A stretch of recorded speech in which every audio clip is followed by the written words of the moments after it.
You think about it, the coronavirus crisis is changing so fast that these maps can't keep up. The great shutdown of 2020 is underway. Last night it was the NBA suspending its season after Rudy Gobert of the Utah Jazz tested positive for the coronavirus. The NHL just announcing that they are pausing the season due to the coronavirus. Breaking news, WrestleMania 36 will not happen here in Tampa.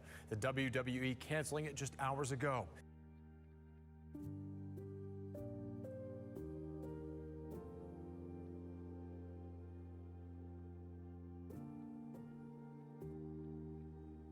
We're back, baby!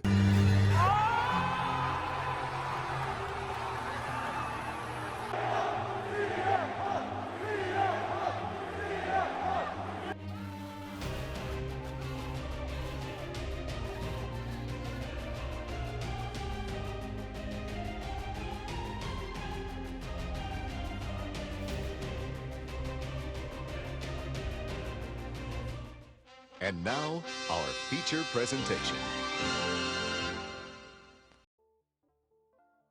Let's all face it, 2020 was one of the worst years in the history of the world. Just hearing the most disheartening news, not being able to go anywhere, missing friends and family, and having things really put into perspective.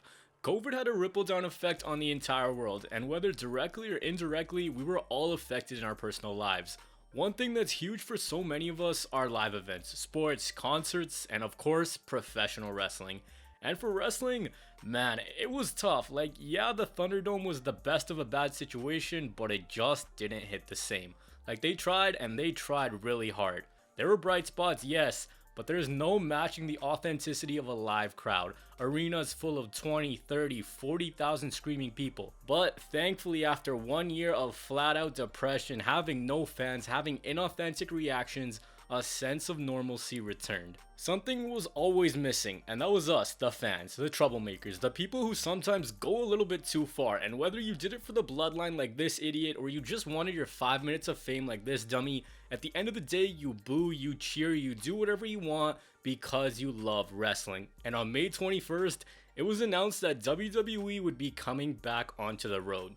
The first live show being Friday Night SmackDown. So July 16th rolls along, and of course, we're anticipating a new stage. And to no one's surprise, zero creativity, they just put up a big ass board.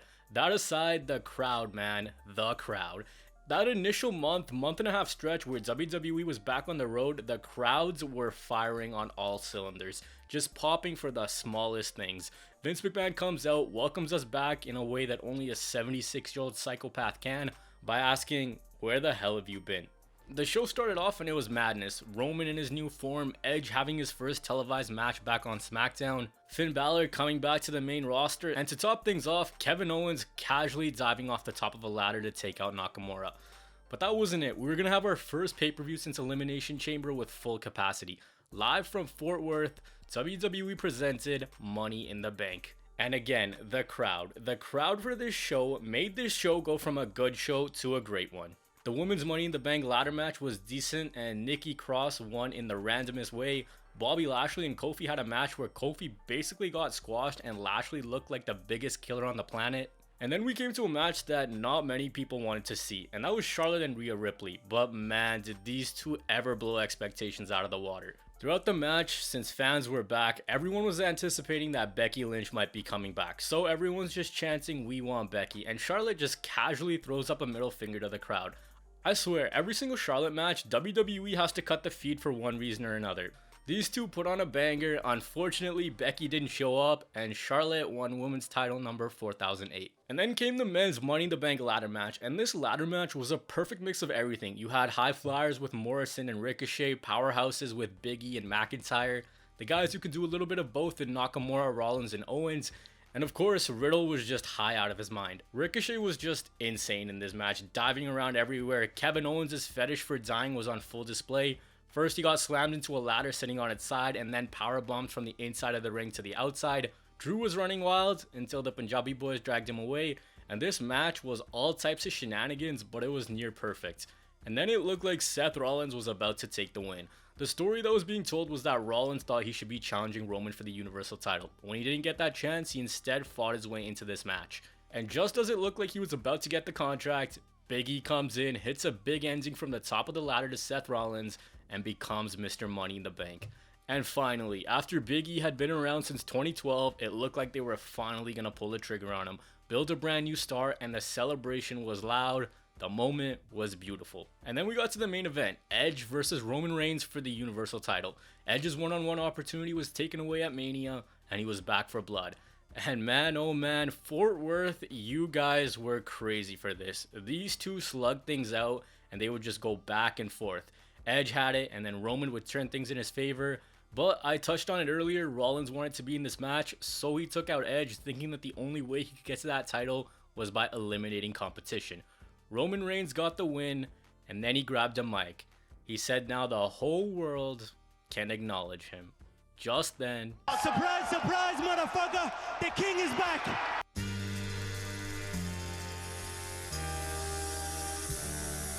John Cena made his long-awaited return to the WWE. After over a year away, even the biggest Cena hater couldn't help but smile. John Cena was home, and he was here for Roman Reigns. I was going crazy, a lot of you guys were going crazy. Doesn't matter if I'm 22 or 122, seeing your childhood hero return will never get old. Cena was back, and after possibly getting murdered in a funhouse, he was back in the WWE.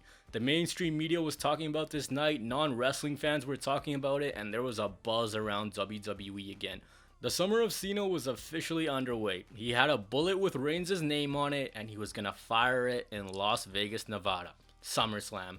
And little did we know how much fun this SummerSlam was gonna be. It was time to run back this feud. See, Vince gave us Cena versus Reigns at No Mercy in 2017, and I have no fucking clue what he was smoking. At this time, Roman got fucked by Cena on the mic so hard that Lana Rhodes was sitting there taking notes.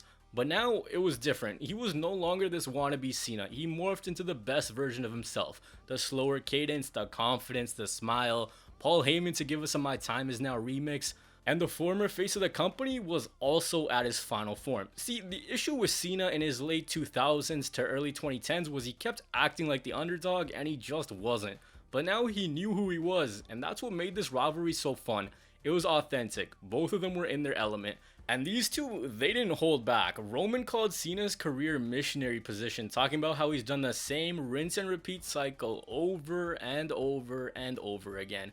And Cena flat out went, bro, you ran Dean Ambrose out of WWE, you almost fucked up Seth Rollins, and the chef's kiss on this whole promo was that he said he was gonna run out of Allegiant Stadium with the Universal title, maybe even blow him a kiss goodbye. That's a CM Punk reference, we're gonna get to him in a bit. Every week having Cena around just added so much to the shows. You wanted to see what he would do next, what he would say next. Even though the build was only a month, the hype for Cena versus Reigns was through the roof. Meanwhile, SmackDown continued to fire on all cylinders. We had Edge and Seth Rollins delivering us compelling television. The best rivalries are the ones that you believe that both competitors genuinely don't like each other. And they made us feel this. 7 years prior, Rollins tried to paralyze Edge, because it was said if he took another blow to the neck, he would be in a wheelchair. And now, all these years later, they were continuing to build off that story. See, the redemption story for Edge is well documented. We all know the hurdles he's come through to battle back.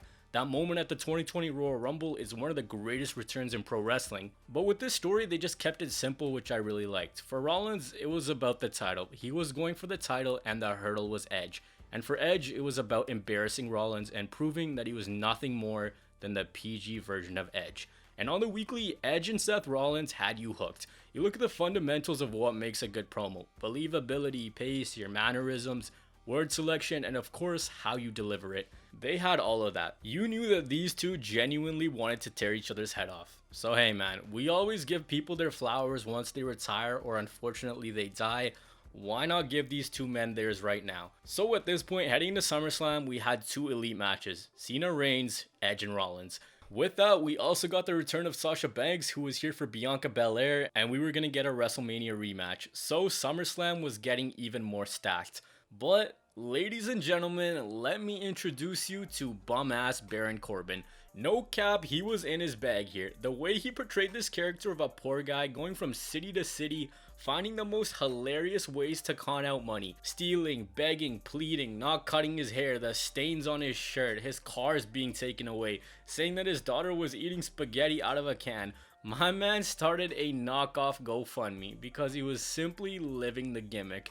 It was an amazing character, which unfortunately didn't last long enough. So SmackDown was firing on all cylinders like I mentioned, and legit in the summer of 2021, SmackDown was insane. I actually think it rivals 2016. Then you head over to Raw, where Bobby Lashley was at the top of his game. The last time live crowds had seen Lashley, he was the almighty makeout man with Lana. Now he ditched that. He got rid of all the bullshit, got serious, he became a killing machine and our new WWE champion. Again, the way WWE was able to rebuild Lashley and turn him around so quickly is a testament to both the wrestler and a job well done by creative. So heading into SummerSlam, he was going to be facing off against a returning Goldberg. Weirdly enough, before Goldberg came back, the person who returned was Keith Lee. And I was thinking maybe we were going to get Keith Lee versus Lashley at SummerSlam. But nah, they massacred my boy. Apparently, he was way too smart for his own good. Speaking of massacres, Karrion Kross. So this dude is in NXT. He's made to look like the second coming of God, and the consensus was that he had a stamp right on his forehead that read Superstar. But boy, oh boy, were we ever wrong. His first night on Raw, he lost to Jeff Hardy with a roll-up. Shout out to Jeff Hardy, he brought back No More Words, and we all loved it. If we're talking about Karrion Kross, we also gotta give a shout out to the Black and Gold NXT, which at this time was in its final days. But weirdly enough, we didn't know it. We were like, okay, they're going to come back onto the road soon. Samoa Joe's going to be there. Adam Cole's going to be there. Gargano. All these guys that so many people loved. Well, the massacres continued. So we get to SummerSlam weekend. Me and the boys are there. We're in Las Vegas. You feel the electricity everywhere you go. You see wrestling fans everywhere. But before the show, we all wanted to tune in. Tune in to see if the rumors were actually true. It was being reported by multiple media outlets that after 7 years, CM Punk would be returning to wrestling. He wasn't doing it with the WWE, he was doing it with All Elite Wrestling. And this wasn't anything new at this point. We'd seen it so many times. 2015, guess what? CM Punk's coming back. 2016, CM Punk's coming back. 2017, 18, 19, CM Punk's coming back. But would it actually be true this time? We turned on Rampage, and what? Nah, it's gotta be MJF being a prick. But out he walked. CM Punk was right there. Punk was back in professional wrestling, and so many of us never thought we'd see the day. I honestly can't imagine what that building felt like when Cult of Personality hit. That was one of the biggest pops and biggest news generating things that I've ever seen in pro wrestling. But there it was. Live and in living color, literally, CM Punk came back to doing what he loved, and it was littered all over his face. There are genuine moments where you can look at someone's face and you just know. You know how much it means to them, and on this night, this crying dude got a lot of memes made out of him. But man, that's passion. That dude loves CM Punk as so many others did. Punk's importance to independent wrestling can't be understated. He was one of the first guys to gain a cult following. He helped elevate ROH and become a major player there. And now he was back. We were on to Summer of Punk number 3. 05, 11, and now 21. This moment, whether you like AEW or not, genuinely, it's one of the best feel-good moments in professional wrestling. If not for AEW, it's possible that we never see CM Punk enter a wrestling ring again. And then the following night, it was time for SummerSlam. 50,000, apparently, at Allegiant Stadium, and this show was fun. I remember coming back from Las Vegas and making a SummerSlam video, and a lot of you guys thought I was pretty harsh on the show. But honestly, I went back and I rewatched it, and I can confidently say I still don't know what to make of this show. It was such a mixed bag. RK Bros start off the show and they win the Raw Tag Team titles, and the story they told was really fun. Randy Orton warming up to this really annoying kid who he just didn't like, but eventually, be it his wackiness or the fact that he can grow his favorite strain, won him over, and now they were the Raw Tag Team Champions. Priest and Sheamus had a really good match, and after this, Damian Priest became the best US champion since John Cena. I'll go on record to say that. His title reign was fun, he was having banger after banger, and he didn't feel like he was lost in the shuffle. But now it was time for one of the feature matchups. Sasha Banks versus Bianca Belair. And Bianca comes out, and we had heard rumors here and there that something was up and that Sasha might not be there. But then they announced that she wasn't gonna wrestle on that night, and we were all wondering who was gonna replace Sasha. Who is Y2J? Y2J, Eddie Guerrero, Owen Hart, Arn Anderson. It is somebody with Y2J. Nah, no, the arena was pissed. No way, this had to be a troll job, and thankfully it was just that. Because after over a year away, popping out Seth Rollins Jr., Becky Lynch was back. And the roof blew off the place. You couldn't hear anything. I'm in the building and I'm not even the biggest Becky Lynch fan, but even I was screaming at the top of my lungs. But I soon realized that for the homie Bianca, it was wraps. This match begins and in 26 seconds, Becky beats Bianca. And we're just sitting there like, what the fuck is this? Becky was now the SmackDown Women's Champion. Everyone was shocked, but thankfully this story had a payoff. Speaking of stories, one of the best ones they've told in recent years is Edge and Seth Rollins. These two came out and they tore the house down. Edge coming out with the legendary Brood entrance, and this entrance, man, chills. When you were in the arena and the crew was setting up that ramp, you knew that Edge was about to do something generational. Edge and Rollins left it all in the ring and they had us biting at the tiniest falls. Edge didn't care that his neck had been fused 3 times. He was hitting spears through the ropes, high spots off the top rope, until Edge got his revenge and made Rollins tap. What came afterwards was one of the most personal stories WWE has told in recent years, and it was a storytelling masterclass. You watch these two men every week and you could feel the disdain. When Rollins went to Edge's house and we had a home invasion, you got those feels of an early to mid 2000s rivalry. Every single match these two had was good to great. MSG was spectacular, and the storytelling elements of Edge not saying die and then Rollins stomping on his neck were gold. Afterwards, you could see that Rollins just had that look like, oh shit, I think I just killed him. And then at Crown Jewel, where for the first time in forever, it felt like a Hell in a Cell was used properly to end a blood feud.